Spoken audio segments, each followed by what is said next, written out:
Bonjour petits et grands lecteurs, j'espère que vous allez bien. On se retrouve aujourd'hui pour le petit book haul. N'ayez pas peur de cette tête. Non, sincèrement, je viens de sortir de la douche et cette vidéo n'aurait pas dû sortir ce dimanche. Elle aurait dû sortir le dimanche d'après, mais on a un petit problème au niveau du timing. Voilà, comme d'habitude, la vidéo donc qui était prévue aujourd'hui sortira la semaine prochaine parce qu'à l'intérieur, je vous annonce un petit projet.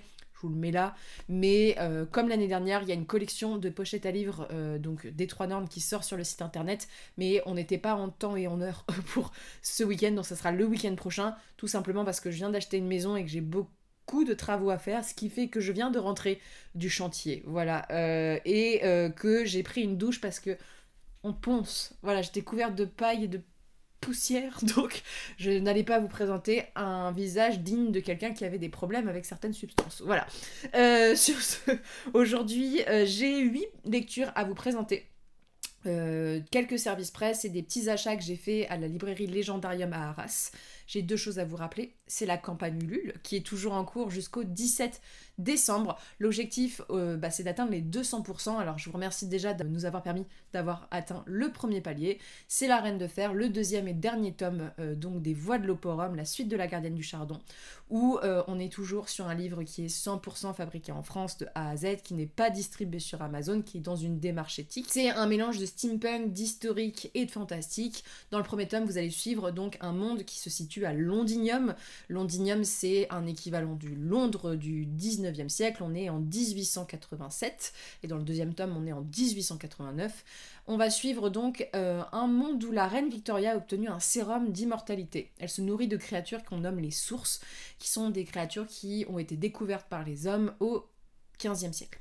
Et on leur a trouvé rapidement un intérêt, notamment le fait qu'elles sont capables de certains dons. Pour nouer des alliances politiques avec les hommes et notamment instaurer une paix entre eux, les sources ont décidé de donner certains de leurs dons à certains hommes, notamment des grands hommes politiques de l'époque, qui se transmet par le sang. Jusqu'au jour où l'une d'entre elles, du nom de Dombey, va bouleverser le destin du monde entier et entamer une période un peu compliquée, c'est-à-dire des grandes chasses aux sources. Victoria se nourrit de ces créatures depuis un tragique événement et ça la rend de moins en moins humaine, ce qui fait qu'elle a une politique assez particulière dans son pays mais surtout à l'étranger. Et les confédérés de l'Union Libre, qui sont des rebelles qui ont pris un petit peu place dans les Amériques, ont décidé de renverser la reine Victoria et dans le premier tome, on voit leurs premières attaques de la capitale de Londinium. Là, c'est le contexte. On suit Isobel Galloway pour l'histoire, qui est une des héritières de l'Écosse, c'est la dernière née d'Écosse, qui vit en tant qu'otage auprès de Victoria, parce que Victoria a obtenu, on va dire, énormément de terres à l'étranger, et a décidé de prendre quelques otages à chaque fois de grandes familles. Isobel fait partie de ces otages-ci, avec sa sœur, son frère et ses parents, pour faire appui en Écosse. Et Isobel est un personnage un peu particulier, parce qu'elle a une vie très complexe. L'Écosse, c'est dans une période très compliquée avec l'Empire britannique et Isobel est particulière et sa vie va être bouleversée le jour où sa sœur aînée va être retrouvée morte. Sa sœur aînée qui aurait dû épouser le fils de la reine Victoria 3 jours avant son mariage, et Isobel va savoir de 1 ce qui s'est passé et surtout de survivre dans une cour qui lui veut la peau de nombreuses manières. C'est beaucoup de complots politiques dans le tome 1, du travail du personnage. C'est un roman qui va parler de famille, qui va parler maladie mentale notamment, et d'historique. Et dans le deuxième tome, on va être beaucoup plus tourné sur l'action, les voyages, tout en gardant les complots et le travail des personnages psychologiques, parce que c'est quelque chose que j'aime bien. Donc, si vous avez envie de nous aider à concrétiser ce financement, deuxième palier des 200% nous permettra de financer en partie l'impression. Le premier palier, il n'est pas question pour l'instant de financer l'impression au vu des coûts déjà engendrés par la couverture et les corrections et tout ça, et les envois postaux, mais ça nous aiderait grandement et c'est hyper important pour que ce projet puisse naître. Voilà, c'est un livre qui a coûté très cher à produire parce qu'on est sur un gros bébé. La deuxième nouvelle, c'est que ce week-end, je suis donc en Belgique, au salon de la Wallonie à Mons. Voilà, on est dans le pôle imaginaire avec l'autrice de La Forêt aux fleurs d'or. Voilà, il y aura tous les autres livres des 3 Nornes, mais on sera là pour vous accueillir. Voilà, amis belges et frontaliers si vous êtes dans le coin. Et la semaine prochaine, je vous mets les dates, il y a donc 3 salons prévus pour décembre. Le premier, c'est Miromesnil. C'est un très beau salon de Noël, donc un marché de Noël en Normandie, dans le château de Maupassant. Miromesnil, c'est à côté de Dieppe. Voilà, c'est magnifique le château. C'est considéré comme un des plus beaux décorés pour les fêtes. Le deuxième week-end, donc le 9, je serai à la librairie Obscurae à Strasbourg. Voilà, pendant les marchés de Noël, pour vous rencontrer. Et le troisième week-end, je serai au marché de Noël d'Imar, que j'ai toujours pas annoncé sur la petite affiche, mais je vais le changer, qui est situé, on va dire, à 20 minutes de Rouen, qui est un petit marché, voilà, de village. Et sur ce, il est temps de passer aux petites réceptions et aux petits achats. On va commencer par les SP des familles.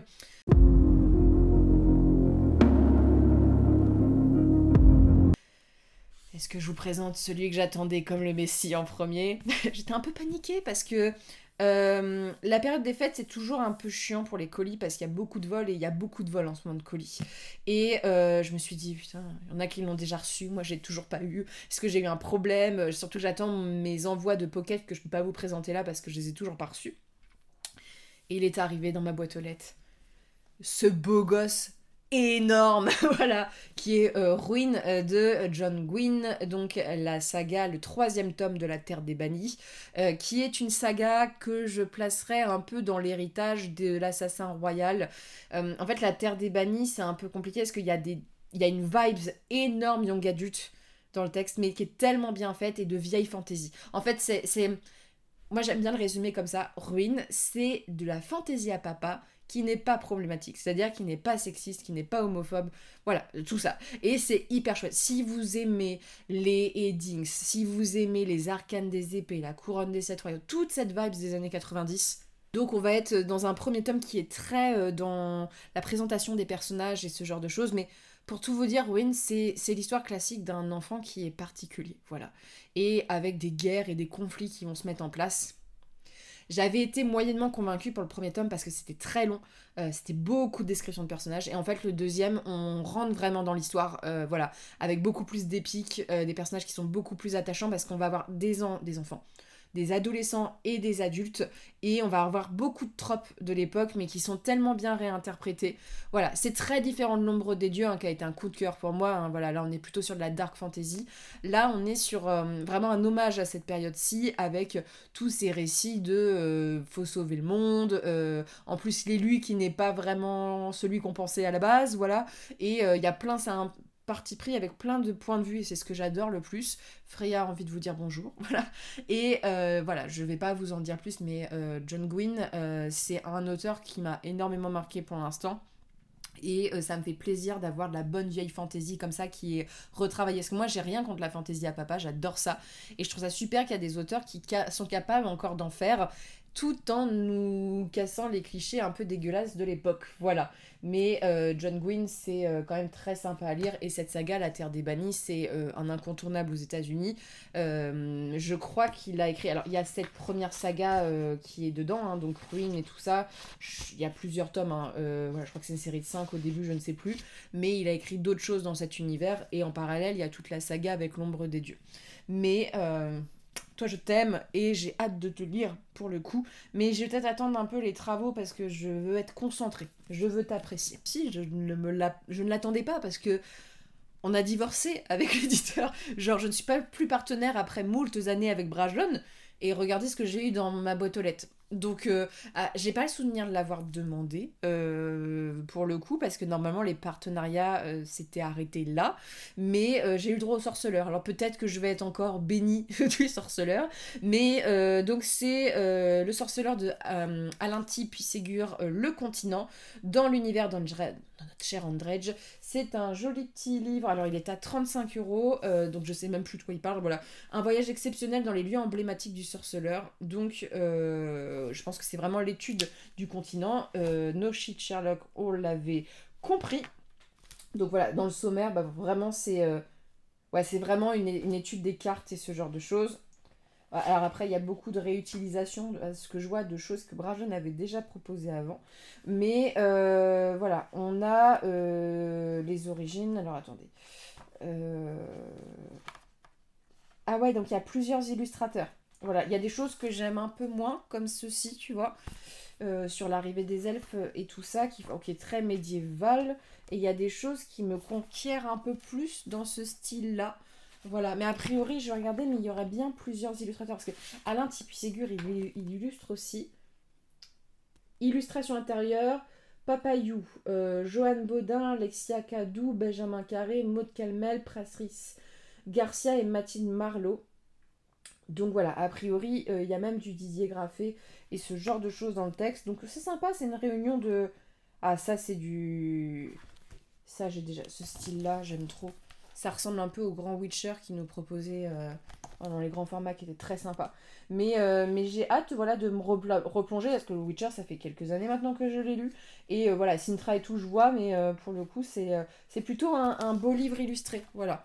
Vraiment dédié plutôt pour le fandom. Hein. Vous savez que Brajlon, le sorceleur, c'est actuellement ce qui leur permet, je pense, d'engranger pas mal d'argent, ce qui est normal. Hein. Dans chaque maison d'édition, il y a des titres phares pour financer les autres titres. Et on sait que le sorceleur, avec le nombre d'éditions et ce genre de choses, c'est un truc phare. Mais ça va augmenter ma collection. Et moi, je n'ai jamais trop de Geralt dans ma vie, ni trop de Jaskier, je dois vous dire.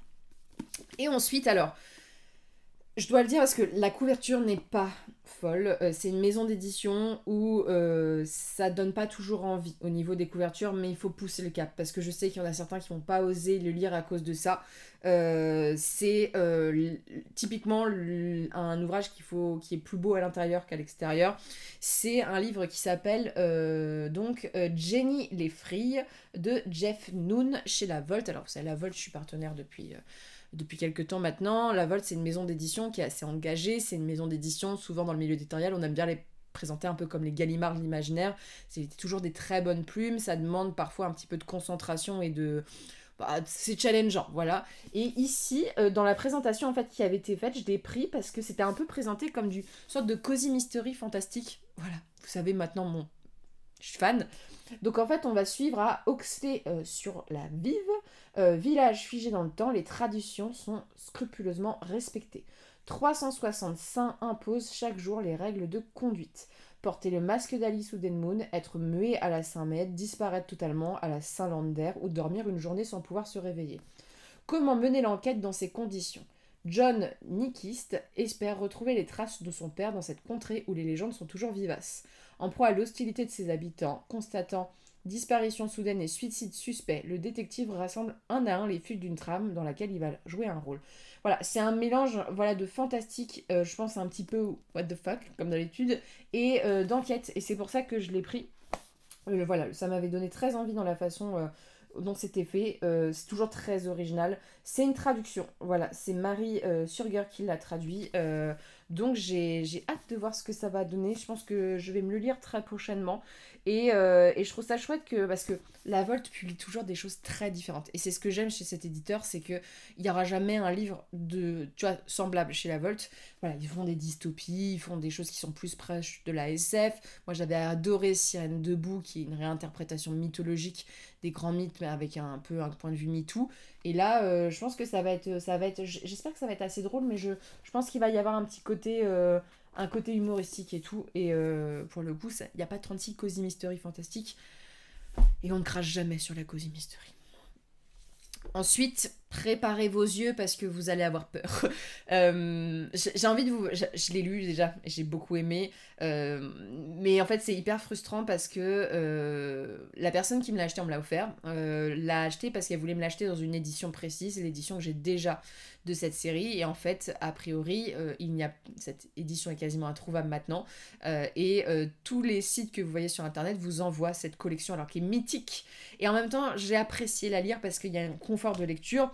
Je vous présente La Reine des damnés d'Anne Rice dans cette magnifique collection de pocket terreur des années 90 avec une couverture qui fait peur, des titres en rouge et en noir et des morceaux de texte. hors contexte qui sont pris. Moi j'en avais parlé dans mon essai du Seigneur des Anneaux, mais Tolkien y a le droit aussi. Pocket Terror, c'est une collection emblématique. Alors, moi, j'étais bébé quand c'était sorti, mais quand j'en parle avec des gens qui sont un peu plus âgés que moi, voilà, en salon, c'est une collection par laquelle ils ont découvert des grands auteurs, et dont notamment Anne Rice, qui a été publiée dans cette édition-ci. Tu vois, la collection Terreur, le nouveau genre littéraire qui fait fureur, de grands auteurs qui vont révolutionner le fantastique, des cauchemars haut de gamme pour les années 90. Bon, au-delà de la couverture qui est dans son temps. Voilà, classique de genre, on aime ou on n'aime pas. J'ai hyper aimé le fait de la lire parce que je trouve que la mise en page et genre la police et tout est super agréable, j'aime beaucoup. Et le fait que j'avais pas de peur de le péter. J'étais en mode, c'est tellement plus agréable, tu sais, parce que je suis assez consciencieuse quand même avec mes livres, mais je trouve qu'il y avait un confort de lecture, même si la jaunie qui sent pas très bon, j'étais contente de lire. Franchement, j'ai adoré vraiment la mise en page et tout. Je sais pas, ça me fait rappeler tous les livres que j'ai lus quand j'étais plus jeune de chez Pocket. Et c'est pour ça, voilà, c'est mon petit amour pour ça. Bon, La Reine des damnés, qui a été adaptée, hein, il me semble, au cinéma, que je n'ai pas vu. Voilà, j'ai vu que des images. Moi, Entretien avec un vampire, je suis replongée dedans, c'est-à-dire que maintenant, je regarde des petites edits avec les stats en me disant... Franchement, le film avec Tom Cruise et Brad Pitt est exceptionnel. Je sais qu'il y a une nouvelle série qui est sortie, je l'avais vu passer sur les réseaux sociaux, et ce qui est hyper frustrant, c'est qu'elle n'est pas disponible sur les plateformes en France. Donc voilà, il faut la regarder en illégal. Mais je pense que je vais me laisser tenter, qu'elle a l'air vraiment plus adaptée par rapport au livre. Alors, La Reine des damnés, c'est le 3e tome de la série donc, qui suit Entretien avec un vampire. Entretien avec un vampire, on va suivre donc un journaliste qui va faire la rencontre d'un vampire et qui va lui raconter sa vie. Et on va suivre surtout l'histoire de Louis, qui va être transformé par le vampire Lestat. Et tous les deux vont vivre comme une sorte de couple. Hein. Voilà, les affres de la vie de vampire. Et donc le premier tome, c'est vraiment du point de vue de Louis, de comment il a vécu ça mal. Et voilà, il y a aussi une petite fille dans le texte qui a été transformée très jeune. C'est une histoire exceptionnelle, Entretien avec un vampire, surtout pour l'époque. Hein. C'est Anne Rice, la femme qui a romantisé le vampire. On est sorti d'une Nosferatu qui fait peur. Là, on est sur... Je veux dire, Twilight n'aurait jamais existé sans ce texte-ci. Voilà. Il y a un truc chez Anne Rice que je n'ai jamais lu autre part dans les textes de vampires que j'ai lus. Notamment dans La Reine des damnés, les vampires sont d'une séduction. Quand ils parlent, comment ils se comportent, il y a une espèce de... pas de olé olé, de mes héros, voilà, qui se dégage du truc, genre Lestat, c'est fou, hein, tu le lis, mais le mec te séduit, ça me touche toujours autant. Bref, j'ai l'impression d'avoir 15 ans, tu vois, parce que Entretien avec un vampire, ça fait quand même longtemps. Dans La Reine des damnés, alors on suit, et c'est pour ça que je ne vais pas trop vous spoiler, mais dans le 2e tome, donc premier tome c'est plutôt l'histoire de Louis qui raconte sa vie avec Lestat. 2e tome, on est plutôt sur l'enfance de Lestat et quand Lestat décide de devenir une rockstar et de se montrer un peu aux yeux du monde. Et le 3e tome, alors celui-ci est construit très différemment. On a une première partie où il y a plein de points de vue avec plein de vampires différents, il y a Armand, il y a d'autres choses, et c'est des espèces de vampires majeurs qui reviennent avec cette Reine des damnés qui va essayer de récupérer les stats d'une certaine manière. J'ai adoré. Voilà, j'ai adoré et je vous conseille sincèrement cette série si vous aimez les vampires. De toute façon, je suis persuadée que vous l'avez déjà lu, mais je sais pas, Anne Rice, elle a un truc dans sa plume, dans la façon dont construire ses personnages. Tout est triste, tout est horrible. Vraiment, tu vois, là, il y a une histoire entre Armand et un autre personnage, et j'étais en mode, mais c'est en fait, alors c'est très toxique, hein, je dois vous dire, hein, les relations, c'est très toxique, il y a beaucoup d'homosexualité aussi qui est représentée, ce qui était quand même très avant-gardiste à l'époque, et qui n'est pas représenté de façon mauvaise, tu vois, c'est vraiment, les vampires, c'est quelque chose qu'ils font habituellement, et en fait, on se rend compte que c'est toxique sur certains trucs, mais c'est tellement beau parfois, que voilà, c'est vraiment, t'as envie de pleurer quand ils pleurent, voilà, ils s'attachent, c'est des amours qui sont éternels, tu vois, donc quand t'aimes un peu ce genre de truc, et au-delà de ça, l'histoire est assez palpitante, il y a toute cette histoire aussi avec les sorcières qui commence à arriver, donc il y a un autre cycle d'Anne Rice avec des sorcières, bref, Reine des nazis, ça a été une réussite pour moi, et je vous conseille sincèrement cette série, et même si vous ne trouvez pas, voilà, Pocket Terror, vous la trouvez à pas cher, et ça vaut vraiment le coup. Ensuite, je vais vous présenter les 4 romans que j'ai achetés au Légendarium. Alors le premier, aussi vite acheté, aussi vite lu, aussi vite j'ai chialé. Voilà, c'est Mémoire de la forêt. Voilà, j'ai attendu de l'acheter chez le libraire en question pour le soutenir, de Michael Brun-Arnaud, donc le 3e tome sur 4, voilà, et je viens de voir que ça s'arrêtait au tome 4, je suis dévastée.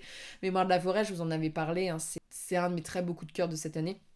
C'est des livres jeunesse, mais qui peut être lu de petits jusqu'à très âgés. On va suivre donc un monde avec des personnages anthropomorphes, c'est-à-dire qu'on a des personnages de la forêt qui ont des comportements humanisés. On va suivre donc notre cher Archibald qui est libraire dans le premier tome et qui a un de ses clients, qui est une petite taupe, qui lui demande un livre parce qu'il en a besoin. En fait, Archibald se rend compte qu'il l'a déjà vendu. Et il va vite aussi se rendre compte que la petite taupe en question a la maladie d'Alzheimer. Donc c'est un monde où c'est toujours une grande aventure avec plein d'animaux, c'est extrêmement mignon, c'est extrêmement bien pensé, le world building est très chouette. Avec Archibald, dans le 2e tome c'est Archibald avec un loup qui va se prétendre être le vrai propriétaire de la librairie, avec le secret de famille. Et dans ce tome-ci, on va suivre plutôt Archibald, mais surtout son neveu, Bartholomé, qui a des parents très aventuriers et dont les parents vont disparaître. Sauf que Bartholomé, il a un petit problème, c'est que il a une condition physique difficile, c'est-à-dire qu'il est très malade. Et il le vit très mal, il est embêté à l'école à cause de ça. Il va partir pour cette grande aventure dans un train, un peu à l'Orient Express, qui va l'emmener dans le Grand Nord, où il va faire toute cette ambiance de magie de Noël, hein, parce qu'il y a Yule, donc voilà, il y a vraiment cet esprit des fêtes.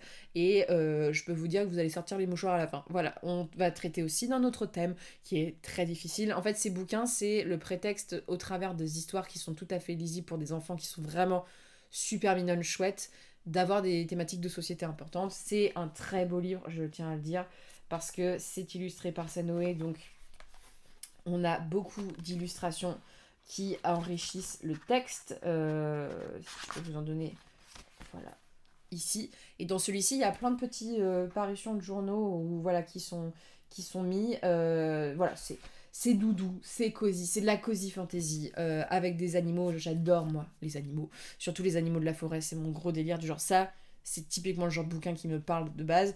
Et c'est hyper intelligent dans la façon dont c'est fait. Ça peut être lu, moi je l'ai fait lire à ma grand-mère, elle a adoré aussi.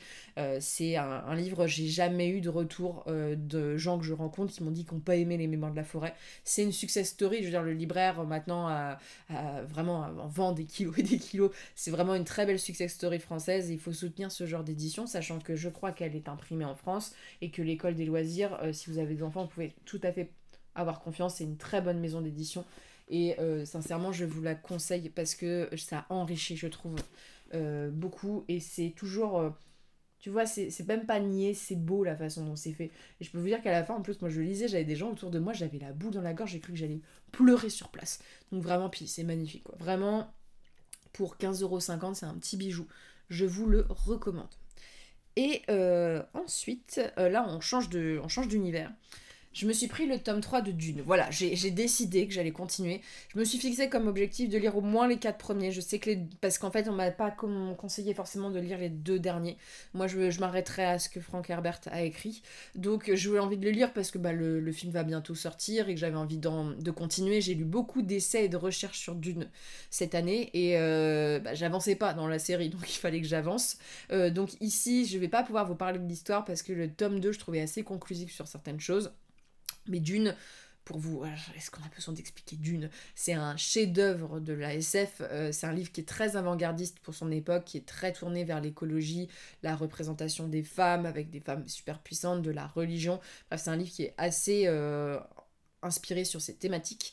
On va suivre donc l'histoire de Paul Atreides, qui est l'héritier d'une famille qui va être envoyée sur Dune, qui est une planète très importante, planète désertique, où il y a une denrée qui est cherchée, c'est l'épice. C'est une denrée extrêmement prisée, et donc la famille qui gérait ça s'en occupe plus, et c'est la famille de Paul qui reprend ça avec son père, et tout va être bouleversé, où il y a une sorte de coup d'état qui va être en place. Et Paul est vu par le peuple des Fremen, qui est le peuple qui vit sur Dune et qui fait face aux colonisateurs. Il y a toute une réflexion là-dessus, qui le voit un peu comme une sorte de messie. On a beaucoup parlé du statut de la religion.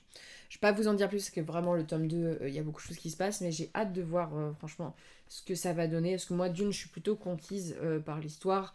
C'est de la SF qui est tout à fait accessible. Moi, quand j'ai voulu commencer Dune, j'ai vu beaucoup d'avis sur comme quoi Dune c'était difficile à lire, que c'était incompréhensible. Ça se lit très bien. En fait, Dune pour moi c'est une sorte de fantasy SF parce que ça reprend beaucoup de tropes de la fantasy et c'est assez impressionnant pour l'époque dans laquelle ça a été écrit et ça a été quand même une figure d'inspiration pour beaucoup de choses dans la pop culture.